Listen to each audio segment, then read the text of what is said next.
This is going to be a little bit longer of a cold opening because I have a book to present to you, to Eric. And if Sarah wants to see it, she can. But it's a book written by Riley. It's called The Splinter by Riley. Oh, okay. It's about you. That's why I'm reading this. What? It's about you. That's why I'm reading for the opening. Here we go. I got to Splinter when my dad's friends came over. See, look, there's all you guys. Oh, wow. I was picking up wood. See, that's her picking up the wood for the fire that we had. That's right. It hurt very bad. I did not like it. See, there's a sad face of her getting the splinter. Oh, that's where she hurt the hand right there. Yeah, yep. And then squiggly lines. And I think she got nothing. And then at the end, You just went right over the climax of the story, right to the resolution. kitty cat. Yep. And everything's peaceful. Hello, and thank you very much for downloading this most recent episode of Movie Guys Podcast. You can download many more episodes at movieguyspodcast.podbean.com. After 3-year delay, dude, like we're finally here. Guardians 3 was supposed to come out in 2020, not just because of COVID, because of other things, right? And now we're finally getting it. Are you excited? Are you glad that we're here? Or have you kind of feel where I am? Arms folded, been there, done that. Do we really need a Guardians 3? Yeah, this might have come too little too late. It seems to be a bit of an eye roll now. If this maybe was supposed to be a part of original trilogy, then it would have been nice to maybe plan that as such, like for the release. Like it works for Star Wars, it works for Lord of the Rings when the public knows is going to be a trilogy, that we're going to go on a bi-year or just every year basis, and we don't have to wait. What's it, 12? Or how long was it for Avatar? Oh, God, 30 years, right? I mean, jeez. Yeah. So, yeah, now we're gonna have to wait another how long for the next? But this one had its pushbacks because the director, who's now the new Kevin Feige of DC, Mm-hmm. was put on hold for tweets. Was it tweets? I kind of forgot at this point. Alleged tweets that were allegedly pedophilia in nature. Allegedly. And then this isn't meant to be political, but I mean, it's true. The same people that claim freedom and let me be me, the right side of the aisle, were the ones that got him canceled. It was either way. It was kind of a weird thing where people were they digging? That doesn't. We actually shouldn't be talking about him. We should be talking about the movie. We are. Well, I mean, like he is a big part of this movie, and boy, is he a big part of this movie. This is a James Gunn movie. This movie's gross. Like I took a shower. Yeah, this movie. You just has a stink. It definitely has a signature to it. I mean, yeah, because the first movie that I got introduced to James Gunn to, I think a lot of us did, our movie people, if you will, which was Slither. And that movie was gross. In that same part where the comedy shines through a bit more. Right. Mm-hmm. Yeah, but that was Slither was great. It was fun. Gross movie. How was I introduced to him? Was it Super? Was it Slither? It was not Slither? I don't think it was. Hold on, let me look up his directing, because he was a writer a lot, right? He's big into writing. Slither. I think it was Super. And that was after Slither, right? Yeah. Slither was his debut. Yeah, Super, and then maybe some movie 43, which I still support that movie. I do. I know you do. Super with Rainn Wilson. Yeah, Dwight. Yeah, and that was a very odd movie with who was the other? Oh, Liv Tyler was in that. Yeah, I mean, like, so we're talking about James Gunn because I mean, Guardians would not be the Guardians that we know without James Gunn. But also, I want to talk about some Chris Pratt hate. What happened with Chris Pratt? He used to be America's little darling. Yeah, There's some hate, and I don't get the hate. the hate with Chris Pratt is a bit mixed, and it's really just from people following actions over words. It's more that people, I think, the short of it is that people think that he ditched Anna Faris to marry politically because his next move after this movies is going to be for office. That's why he's getting very religious. That's why he's getting real wholesome. He's going to following this Arnie footsteps, and everyone feels that he's going to be groomed for office as his next step. That's what's going to happen. I think there was also some controversy about the church he joined, and then uh, how he kind of denied his religious kind of thing, where he passed it off as just like a special relationship. But I think that church had a pretty um, tarnished smear on it as well too. But Wow. I did not know that was the hate. I know that he married Schwarzenegger, but I just thought that him and Anna Faris has had a like that's his way of like kind of marrying into that. Yeah, I would never vote for that guy. Yeah, you say that, but Arnie got it in. And then we said, okay, so we had the James Gunn hate of the Twitterverse. We have now the Chris Pratt hate. And I mean, even Drax, Dave Bautista, he refused to do this movie if James Gunn, and also the girl that plays Gamora does not want to do this. Like half of the cast did not want to do this movie because of personal reasons, or if James Gunn was not back as a director. So this movie had a lot of stank on it. yeah, I'm in support for Zoe's reasoning though.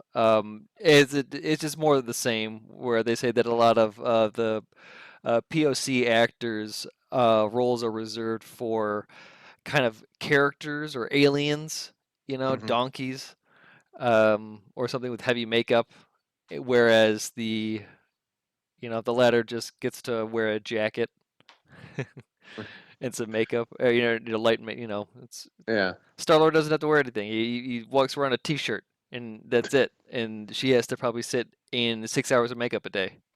Yeah, sure. Which I get that. And then So, Nebula, yeah, I mean, holy cow, however long she's got to sit in her makeup for. I'm a Nebula fan. I'm a fan of the actress because she's in the new Jumanji movies. She's the redhead. Yeah, she's great in those. Big fan in Me- those. Mm-hmm. So yeah, so that kind of is where we come from on our backstory on this. So I was not looking forward to it, but it's Guardians, and I know that we got to complete a trilogy. And boy, this movie not only is gross, and what I mean gross too, because I'm going to say that a lot, is I'm not saying that it's gross in a bad way. I'm just saying that the choices that James Gunn makes visually. I mean, you literally go inside of a gigantic living thing. Yeah. Halfway through you know what I mean? It's just, and then you have these animals that are experimented on, and they have these pig robot things. Like, it's just, if you have a weak stomach, maybe this isn't for you. I would say that this movie is a pretty good definition of Flanderization. Nice. Like Flanders, like Leftorian Flanders. Am I saying that right? Yeah, basically is the process through which the fictional characters just become more and more exaggerated as they progress through their sequels, where they just become more and more cartoony. The case in point would be a good example for you and me would be The Simpsons, where in the beginning seasons their animation was very weird, quirky, and rough, and you get into from season 1 to like season 11 where it's crisp, and it's a whole different type of animation. Or sometimes it gets more cartoony. These characters were superheroes in the first Guardians of the Galaxy, but in this third one, they are just cartoon characters.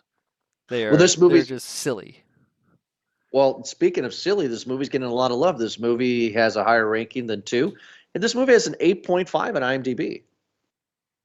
So I mean, like, A evidently lot of people people love are it. a lot of people are liking this movie, and I think that's maybe just because of their bias to Rocket, Yeah, so and let's talk. Yeah, let's talk about that. maybe is a But good when you, story because this really felt like this was a lot of his story, and I don't. We were talking about it in the car. It felt like it was a special because we had watched the holiday special. we reviewed the holiday We reviewed special. the holiday special, Yes, we did. Oof. and this kind of felt like just a continuation of that. Right. So it just kind of felt like holiday special part two, or rocket special. Right. So I have to admit, the story, right when we get into it and things start to happen, very predictable on where it was going to go, right? We know where it's going to start. We know the middle part. We know the end part. It's pretty obvious where things are going to go. So I will not say that I was surprised.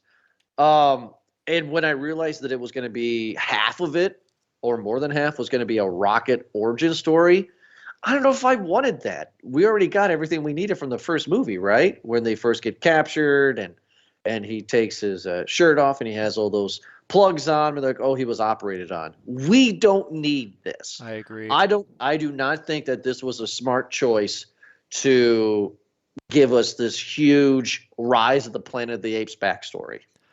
Yeah, 100%. I felt like it distracted. I feel like it was two different movies. It was. Did I watch Yeah, two movies? right. And okay, so we find out that Rocket was just in a crate of regular raccoons, and there's this dude that's playing God, and this dude experiments on him and makes him super smart, and he grows into the The Rocket that we High know. Evolutionary. So he meets other caged animals, the walrus, which was gross, and the bunny that reminded. These animals remind me of Sid in Toy Story's Playroom, Oh yeah. right? Especially the bunny with the legs. But where have I seen this otter from? This otter looks familiar. Was she in other Guardian movies? I no. This was the first time I ever seen his otter friend because This it's is an the otter with robotic arms. yeah. This is the first and only time that we've seen any of these characters. Okay, all right. So I don't understand. What's the name of this character that does the experiments? What did you say his name was? The High Evolutionary. The High Evolutionary. Why is he putting robotic arms on otters and putting spider legs on bunnies? I don't understand his logic. This is just him practicing early on. He's experimenting. Everyone has to start somewhere. So is this a metaphor on science, or is this a metaphor for a serial killer? Because they say serial killers always start off on animals. What I mean, not a metaphor for anything. It's just who the character is. He is trying to create a superior race, and he is doing so by genetically modifying that race. Okay, so so every time we talk He about created the Marvel, Sovereign. is that the gold people? Yeah. Okay. So every time we talk comic book movies, DC, Marvel, doesn't matter. I always turn to you for the deep roots. So is this dude the high visionary? Is this dude like legit Evolutionary. evolutionary? Is this guy legit? Is this with his character? Is this the way he looks? Like what is this with his Oh character in the yeah, I comics? think he's a great bad for this too. I would expected him to be a little bit more, but he's good for what he was. He's still alive too, so you didn't kill him. So I remember when we were doing I don't know, other Marvel stuff in the past, you kept on talking about this character, Adam Warlock. And I guess Yes, Adam Warlock is the gold guy. yes. It's so cool You to see this guy on screen, man. You have no idea. Why? Because this guy's an utter buffoon. Is that who he He is? no he no he'll get there. He'll get there. This was played pretty well by Will Poulter. I just like the way that how he did play them. This is like a kind of a half baked Warlock, if you will. Okay. We'll get there. And again, like the comics and the movie are completely different. Like there's a lot of things that they give and take. Like for instance, Adam Warlock he's the one that should be having the stone on his forehead. Not Vision. Vision in the comics doesn't have anything on his head at all. So Oh, really? yeah, it's Adam Warlock. He's the one with the Spirit Stone on his head. He's like kind of in like control of it almost. When Gamora goes in there and like with some other people, like at the Guardians, it's a long thing.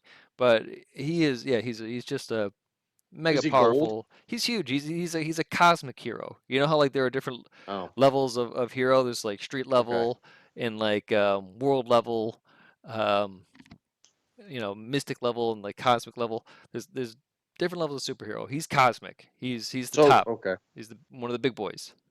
So he's not a bad guy. He's a good guy in the comics. Um, Or is he like Venom and Punisher where he's anti? He's both. I guess it depends who's asking that question. I think would be the best way to answer that. Okay. You All know, right. So then because it depends on the cause. now also the gold woman that he was with, she was like the queen or prince or whatever of the gold people in the second movie, right? That was the same Yeah, character. she was like the leader of the Sovereign in the second Guardians of the Galaxy. So then in Guardians 2 was Adam Warlock there? At the end, he was end credits as a teaser. He was being kind of baked or cooked in a coffin or sarcophagus thing. Okay. All right. So enough of that stuff. So I'm glad that you agree with me that we did not need a Rocket origin story. Could there have been any other way to go? I think that the first movie was so small and contained, and then the second movie kind of amped it up, but it got a little crazy with the Kurt Russell stuff. But this one just seems grandiose, if that's a word, right? This one just seems they have to go big. I would have rather seen a Drax backstory. But then again, all we get from Drax is I had a family and Ronan killed him. I would have rather seen his story more because he's more of the buffoon. I I'm gonna If not we gonna get any, lie here. I don't think we really needed anyone's backstory. well, if we had to, like I would have rather picked him. but But I but agree that's with just you. it. We didn't have to. Like We didn't have to. You're we right. didn't have to at all. I would argue from this movie that we didn't need all this rocket stuff. We could have spent a whole lot of time on Nowhere getting to know maybe the new Guardians a bit more. Maybe a bit more of the high evolutionary or motivation to kind of go there and seeing what actually this person has done and seeing that, oh, wait a minute, this person who was once like a little scientist now is God for like half this galaxy here that he created, who all pledge allegiance to him. So okay, well we gotta step in and guardian of the galaxy this, and then they can see the supreme race, the like supreme race of children, and they can kind of go about doing their purpose that way of like saving them. I think there's a lot of that they could have done and focused on building the new Guardians. A lot more on the dog too. A lot more on Cosmo. They could have done that. A lot more on Adam Warlock and just kind of his purpose. They could have given him a bit more camera time instead of him just, I don't know, just walking or just flying around and just destroying everything and just being the Deus Ex Warlock hero whenever it needed to be. Because that's So, what happened. He was able to just fly in at the right moment when they needed to. Something needed to go wrong. How do we get the ship to crash? Oh, we'll just have Adam fly into it. How does he get saved? Oh, we'll just have Adam come to save him. It was real quick on this character. okay. So the basic plot is that everybody's on Nowhere, which is in the head of this giant Titan, right? And would they turn this head into a city? Blah blah blah. We know that from the first movie.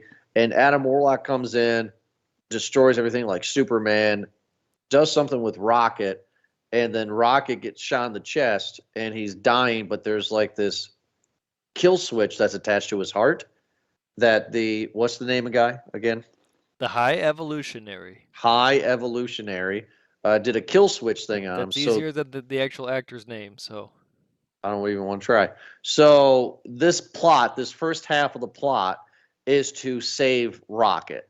So then they have to do a series of quests to get to where they need to get to stop the kill switch. That's the basic plot.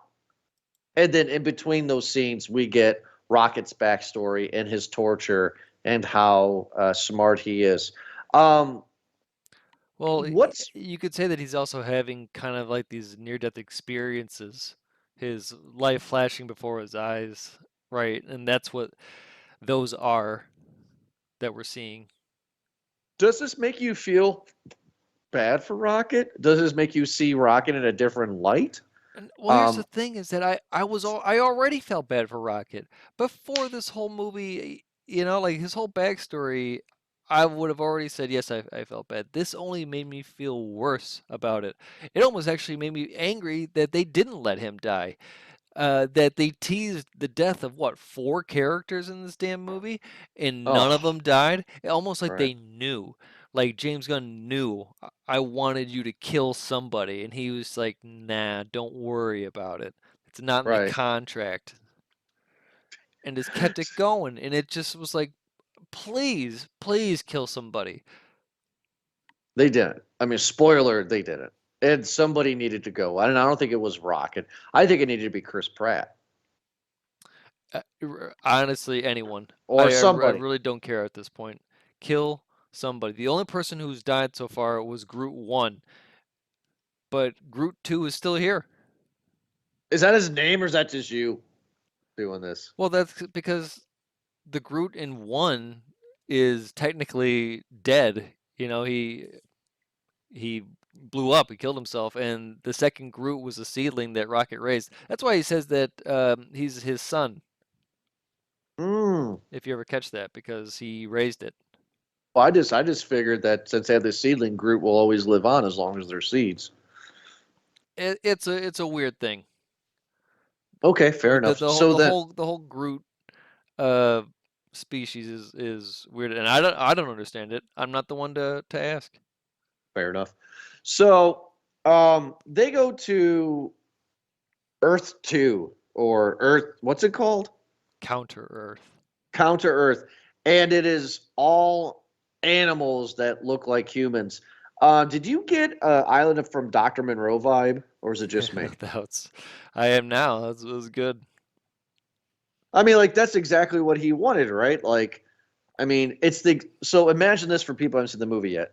You go on this Earth planet that has suburban, urban, everything is normal to way that you compare it as normal.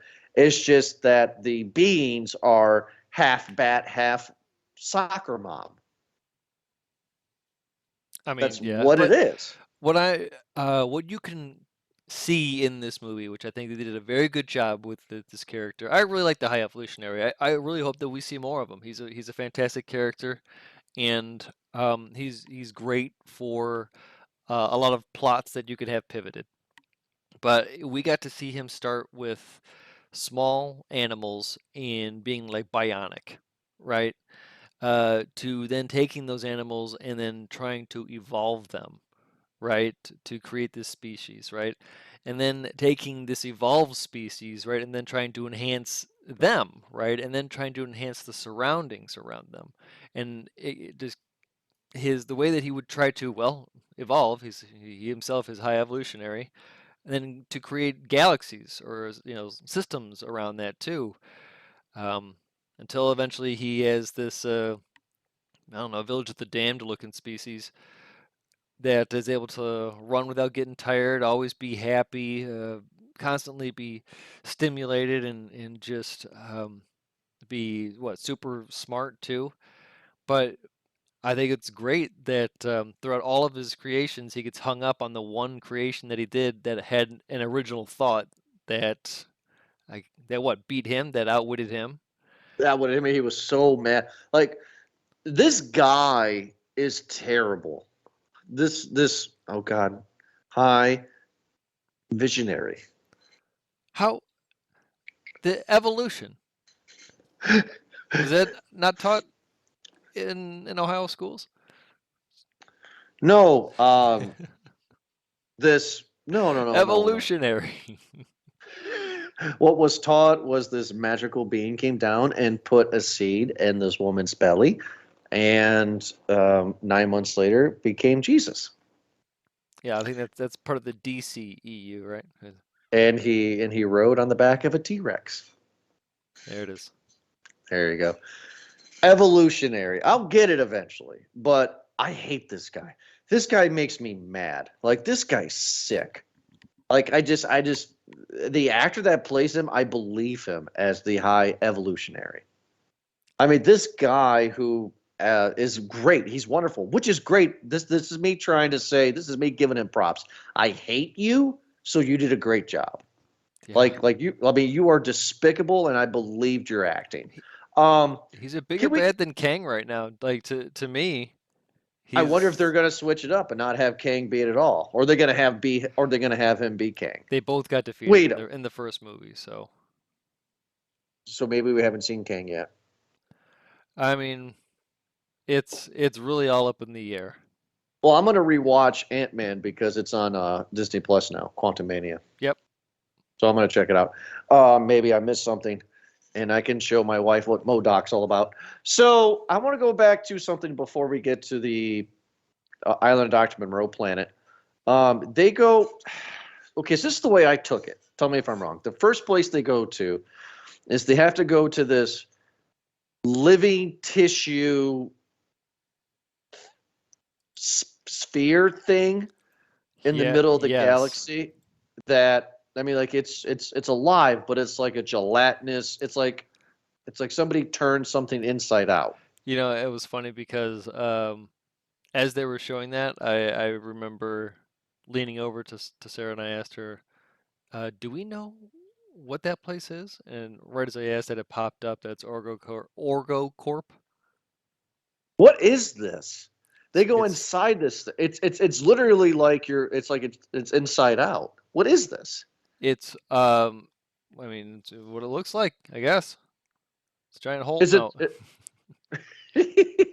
That's what. No, I'm serious. Like, is that what it's supposed? Is this It's an supposed organic to be? world that was created by the High Evolutionary.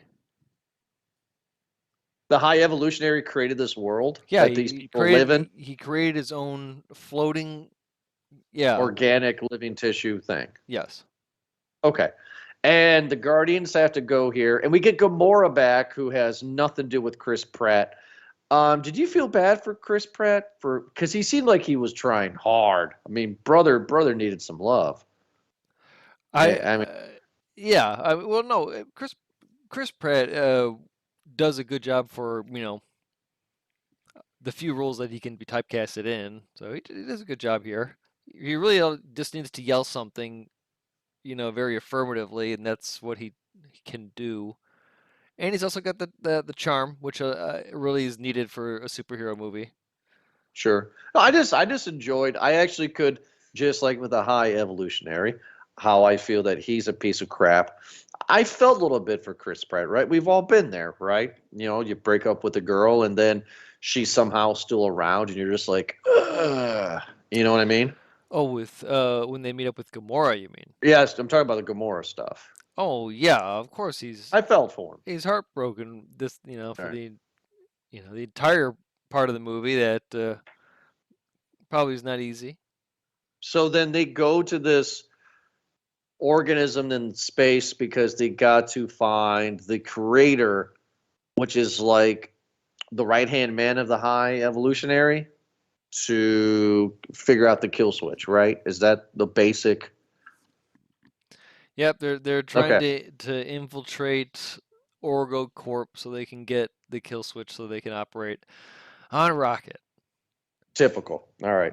So as you can see with this review, I'm asking questions because I want to make sure that I'm watching this correctly. You know what I mean? Like, is this really what's going on? Like, I mean, this is me watching the movie and then like putting pieces together. You know what I mean? Yep. Because there's a lot of action in this. So now going back to where we were, so on this, They find out that it's not there, that one of the henchmen the High Evolutionary has it, and they have to go to Counter Earth to get it instead. right, and then after they're messing around on Counter Earth, we get our first F word. Yes, I think that's this is right. a bigger deal than the movie. This is a big deal for some reason. I don't know why, but people seem to be all about this. The strategic F word. Yes, I don't know why this is such a big deal, because Marvel finally broke the rule and did the F word. I think it's great. Where would you put it in a movie? I don't know. Like, don't have me make a movie. It'll be a Tarantino movie if you have me make a movie. The reason why it works so well in this movie, Open the Effing Door, is because it's not said at or anything. It's not said like condescendingly or insulting. It's just like open the flipping door. No, they could you're say not it. Why calling can't we say somebody it? a flipping idiot. You're not, Yeah. calling What somebody happens if a you would have mother. said, OF? That would have worked too. I remember in Scary Movie 3, right? I think when those PG-13, when they got the Waynes out of Oh, there, yeah. No, that's right. PG-13. Those when it movies were was somebody terrible. when she was, I guess, erasing off the blackboard, somebody threw an eraser, and she said, "Who the f threw that?" Hmm. That was great. So you think it's cool that Marvel's doing this? So are we going to get to a point where they're going to do what they did with Logan? Like, is the MCU going to be rated R eventually? Is that where Deadpool comes in? Is that where Blade comes in? I would like to see an R-rated Marvel movie. That'd be pretty cool. I mean, like, we have gotten Marvel movies, but we haven't gotten the MCU yet. I was hoping that Doctor Strange was going to be. That was the rumor. Yeah, that was the rumor. Yeah, so an R-rated in the universe, canon to the universe would be pretty cool, but Right. that would be a leap because you're taking a family a family vehicle here, and you're asking them to take a bit of a turn there. This movie's not family friendly. I took my daughter in a very infamous story to Thor: Love and Thunder, unbeknownst that it was going to be what it was. It was kind of fun. Remember, we reviewed it. It was like, my 5-year-old should not be seeing this. But then also it was a cute little father-daughter story, so it kind of worked out. They got to learn about orgies sometime. You know what? The orgy thing didn't bother me because she's 5. What the thing that was for me was I thought she was going to be scared of gore. Oh, sure. Right. But anyway, so who is also a better bad than Kang right now? I like Gore. But Gore, yeah. I mean, Kang's not doing good right now. They got to figure this out. So, can you help me out before we go into the high evolutionary ship flying and all that stuff happens? Where are we in the timeline of the MCU? Clearly, this is after Endgame and stuff, but like, is this following order with Ant-Man and Wasp? Like in that storyline, do we know the timeline of where this takes place? This is up to date. We're present day. There's a newspaper at the end, and it makes reference to Kevin Bacon's abduction during Christmas. Okay. So what was after Endgame? Was there a movie after Endgame? Was that Spider-Man: No Way Home? Yeah, Spider-Man was one of the first ones after Endgame, and they addressed the blip. Yeah, they addressed the blip. So then we have our shows. We have our Loki shows, WandaVision stuff. But after Spider-Man, what was the next movie? Because I'm just trying to see where this lies in the timeline. Like, how do you mean? Like this? It's now. Like everything is older. So I'm saying is this movie? Because you know how MCU does that. I'm saying is Guardians 3 after Thor: Love and Thunder? Does that because Thor: Love and Thunder, they had the Guardians in that movie in the beginning. If it helps, how about they're all the same time? They're all at the exact same moment. If you want that to be that, but I consider it that that this one, given by its sequence, is just the most up to date. Is just okay. This is what has happened recently. It's following a linear story instead Unless of going. Unless they tell me otherwise, I will take this as current. Okay, all right. And the reason why I bring that up is because sometimes in these movies we find out, oh, this movie happened before this, or this movie happened after this. And I just wanted to see if you knew where it lied. So on this Counter Earth, we get this giant pyramid temple thing, and it's actually a ship. And this is where the big battle comes into play, right? They eventually kill. I thought it was great when Chris Pratt jumped out of the window with the henchman, and the henchman's just screaming ridiculously, and then they fall straight to the ground, no splat, and the guy's dead. And then he cuts that thing off the side of his head to save Rocket. I I thought that was fun. The Rocket backstory part at this section where the evolutionary High evolutionary. high evolutionary orders all the creatures to be killed in the backstory, and then Rocket has that great scream when his otter friend dies. I felt that scream. That was good. Oh yeah. That was really, I felt his pain on that. That was cool. And then everything else is just fireworks, loud noises, Chris Pratt floating in space and not dying, just craziness at this point. We get a big pig fight with Beastie Boys. What happened too, by the way, because Volume 1 and Volume 2 were all like 70s songs. Now we're into the 80s and 90s in this. Songs. Yeah, the first two were cassettes that was given to him by his mom, and these were what, from a Zune? Something I that thought he, it was a Zune. Okay. yeah, that they had found on, oh, what was the other movie? They upgraded to a Zune in one of the other movies. Okay. It was a Zune. They actually are doing a Zune, not an iPod. Correct. Really? That's hilarious. Because Yeah. nobody knows outside of me and you listening to this review what a Zune is. And Google I it. think they updated it in this movie too to add some 2000s. Okay, cool. Yeah, we get Beastie Boys, No Sleep Till Brooklyn. The fight's great with the pigs, right? I guess our boy Pete Davidson is supposed to be a character in this. Do you know that? I do not know that. Okay. He says our boy. I was being cheeky on that one. And then we get Nebula guiding the ship that's exploding around her to kiss up with the head of nowhere to get all the kids safe. Standard stuff. The reason why I'm glossing over this is because we've seen this before. It's the ending that I want to get to where they just up and decide, you know what, Mantis is going to go do her thing, which we haven't talked about her much at all in this review. Which I don't know why she wants to do her thing. And Chris Pratt is going to go on Earth. Chris Pratt goes back on Earth and he gets to his grandpa. Is this supposed to be a moment? Who is this guy? Who was this guy? Because we're supposed to have this moment where he's like, for the camera, we don't see who the grandpa is, but we see Chris Pratt's reaction. And it's like, have we seen this guy before? I mean, I'm gonna look it up, but yeah, he looked familiar. I thought it was the human version of Blue Dude in number 1 and 2 that died. The dude from Michael Rooker? Yeah, I thought it was because from the distance it looked like it was Michael Rooker, but like a human version.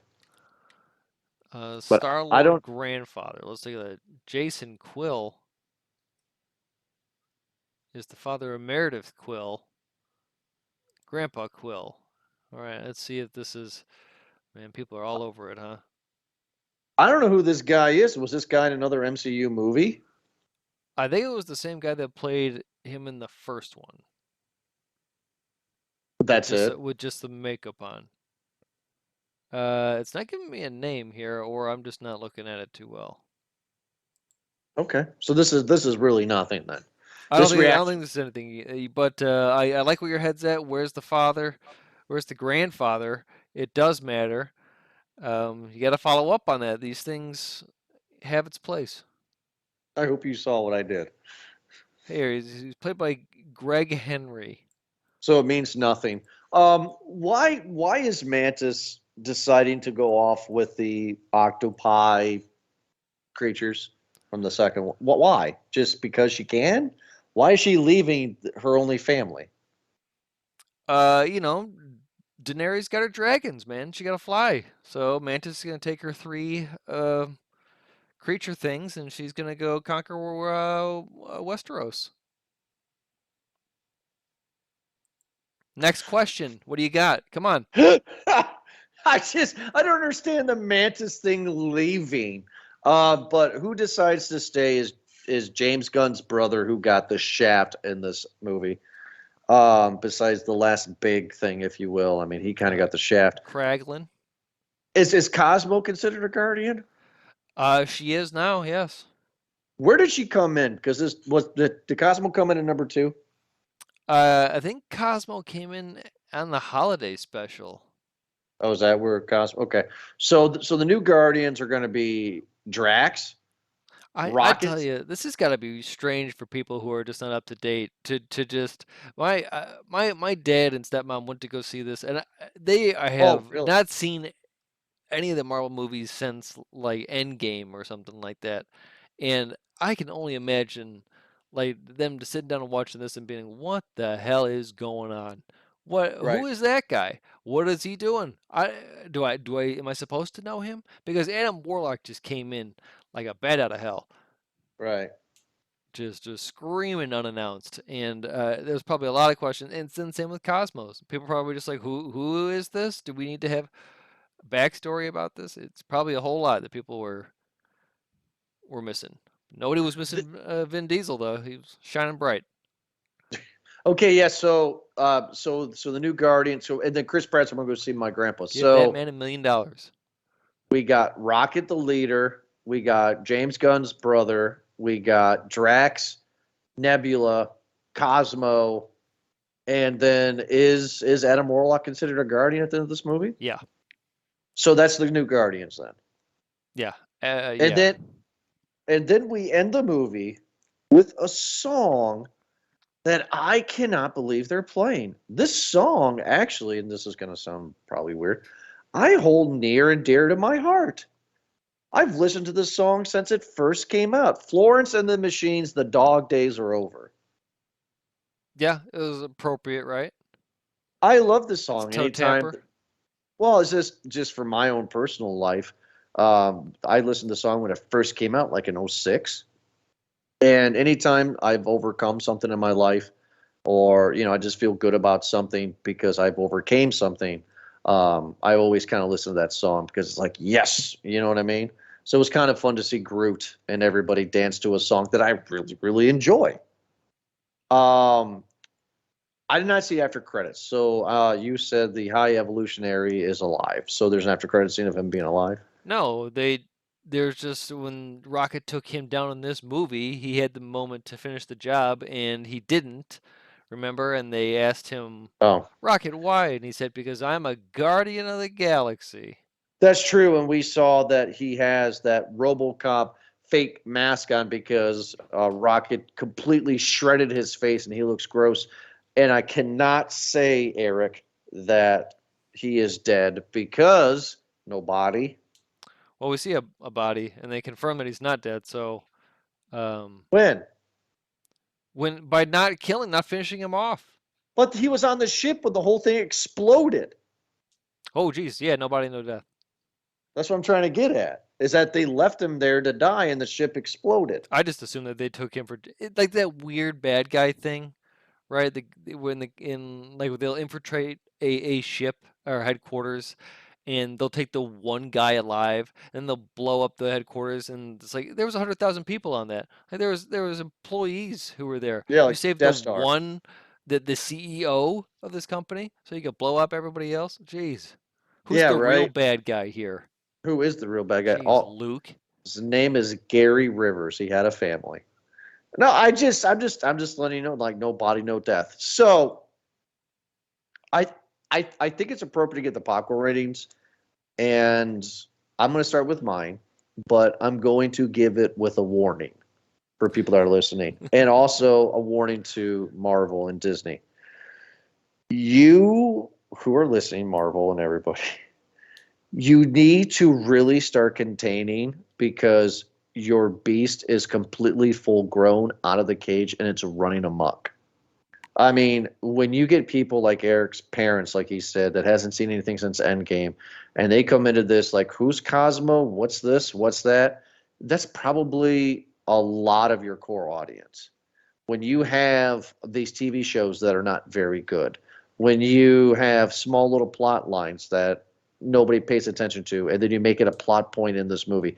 They brought up once in this movie that Mantis and Chris Pratt are brother and sister. That was the reveal in the holiday That's special. right.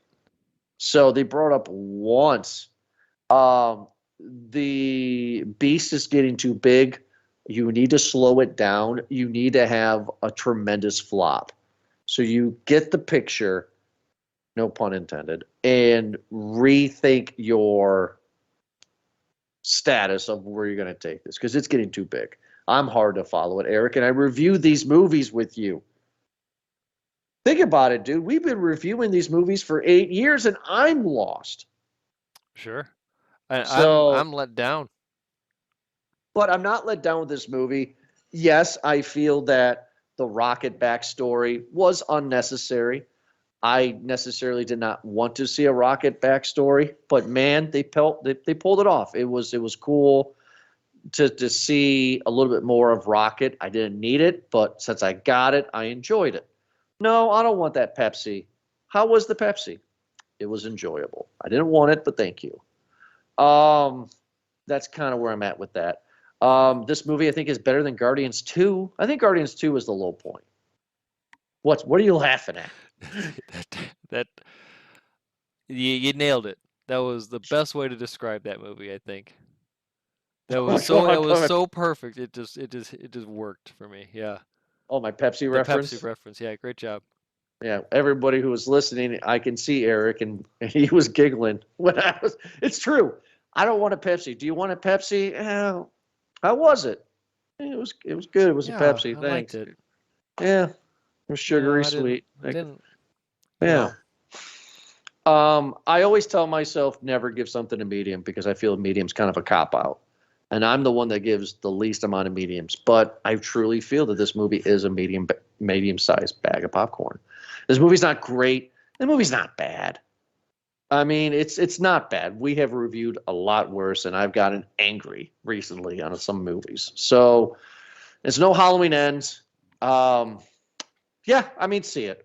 See it. If you like the other two, see it. Medium for me. So Eric, what is your popcorn rating for Guardians of the Galaxy Volume 3? I don't know. I'm pretty torn between like a medium and a small here. Like I want to say medium just because I do enjoy the characters. They are fun to watch. The big bad in all of these movies have for the trilogy of the Guardians movies have always been great. They've always been a good threat. They've always kind of matched the cosmic level of who these heroes are. You have to have a cosmic threat for a cosmic team, and they've always done a stellar job with it. I just feel like, especially in this phase, they're just setting everything up. Everything is just a setup. This is more of the same. This is more of what I got in Doctor Strange. Doctor Strange. This is more than what I got in all the other things that we reviewed up to this date, where it's just setting up for the next. Black Panther 2 was another one where it's just setting everything up. New characters. Other characters are now split, going their own way, so they're going to have their own separate adventures going on. Everything is just set up. So you've set up for your own Mantis special. You set up for your own Drax Kraglin special at home. Obviously, Rocket and his new team of Guardians have their own thing going on. They can do their own movies now. There's so much that have just branched off because of this too. Now you have the whole high evolutionary that could be expanded onto other maybe parts of this as well too. I don't know, it just feels like it's a little bit of a story surrounded by a whole lot of setup. That's what all these movies are to me now, and it just seems like kind of a letdown. Like it just seems, shame on me now for expecting more from these movies and just coming out with just like, okay, well, I'm getting teased again here. I'm edging here. I'm not just getting there. It's like I need it. That's really what it is. I need something to get me there because these movies aren't doing it, and I don't know if the next Avengers movie is the next big group movie is going to do it or not.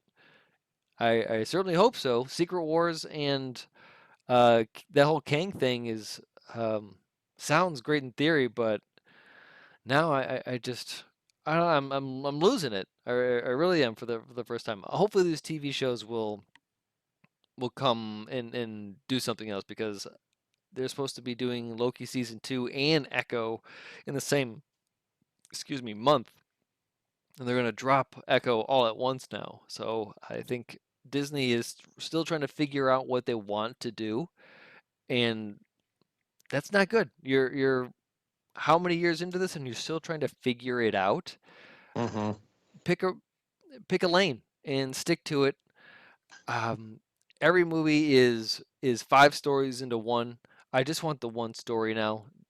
To keep it simple, and it's not. Everything's very complex. You there's That's I don't know. That's what it is. I want more Right. Adam Warlock. I think they should have milked that character a bit more. That character's huge. That character's huge. There's a lot of story there too. Same with Cosmo. I'm sure you could add a lot more to Cosmo as well into this too. We didn't talk about Nebula or Mantis a whole lot in this movie because what the hell are either of these characters doing in this movie anymore? Uh, no one dies anymore. There's just so many parts in this movie where they were close to it, where now it becomes a chore because I know no one is going to die. There was a hallway fight scene in this movie, which looked great. I'm not going to argue that. It was a pretty cool action scene, and I'm sure a lot of kids are going to be playing Guardians in the basement after they see this movie. But that scene was so like I knew there was no threat. I knew that everyone was going to beat whoever they were up against, and they were going to have a little bruise and a little owie, and that's it. And then they were going to walk away and go on to the next threat, dust the dirt off the shoulder and move on. Nebula apparently can just be the punching bag now. She can just completely just get smashed and beaten, whatever, and because she's a robot, and she can just fix herself with the new nanotech that she has. And that's just the shield now. That's just where we can hide at. Groot can just self-repair and kind of contort to wherever he needs to now. So we can just let him take a few hits. Have these people be the I don't know, the ones that make it even for the team. It just seems, I don't know, too much. I'm over it. That's what did I say? You said small or medium. You were torn. I don't know. I guess a medium because I do like Will Poulter as Adam Warlock. That his character might just be saving it for me. I really hope we get to see more of him. I really hope that they make more of a story for Adam. Who knows? We'll see. And also for High Evolutionary, I hope we get to see more of that. I actually kind of think they did the movies backwards. I think this should have been 2, and I think 2 should have been 3. 3 would have been able to have a nice bookend, right? Having his father be Kurt Russell, and this is because that is big ego, right? This guy is huge, right? Like, I think they should have reversed it, right? Because the sequel is supposed to be the darker one. The sequel is supposed to give you more. If this came out in replace of 2, we would have gotten more rocket stuff. Everything would have been fine, blah, blah, blah, blah, blah. And then 2 is, oh my God, this is my dad. And, oh, okay, this Adam Warlock thing makes sense because of what happened before. Oh, I get it. You know what? That is probably the best answer there, Jordan. That's perfect, actually. I agree 100%. To have this movie be the second movie so that you can kind of combat with the team a bit more, and then the third movie being about his father and about the family a bit more, finding that Mantis is his sister or confirming that a bit more, then like that would have been great to have. Like, yeah, I agree that would have been Yeah. a fully just a more a well-rounded trilogy. And then you could even from there, because he met his father and did all this, you could have then Peter Quill wanting to leave because he wants to search more for his family, and you could have Yeah. him still end it with his grandfather and doing whatever Yeah. his little adventure is. That's That should have been the sequel. This is what we got. I think there was a miscalculation on it. But hey, I've had some zingers tonight. The Pepsi reference and that. Eric doesn't usually agree with me all the time, so that was great. I feel good. I'm going to sleep tonight because of that. Oh my God, I got Keep it up, approval buddy. by Eric. Yay.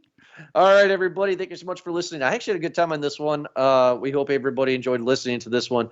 And we're getting really popular in Germany right now. So hello, Deutschland. I just wanted to say that, like, Germany's kind of digging us right Well, you now, so said that's it. cool. Yeah, I said Deutschland. How you doing? Thank you so much for downloading us, guys, at movieguyspodcast.podme.com. But we always know that you always check us out on your podcast apps. So download us from anywhere you get your podcast from. And thank you so much, Eric. Thanks so much for joining me. And we'll be back next Thursday for another awesome episode. Have a good night.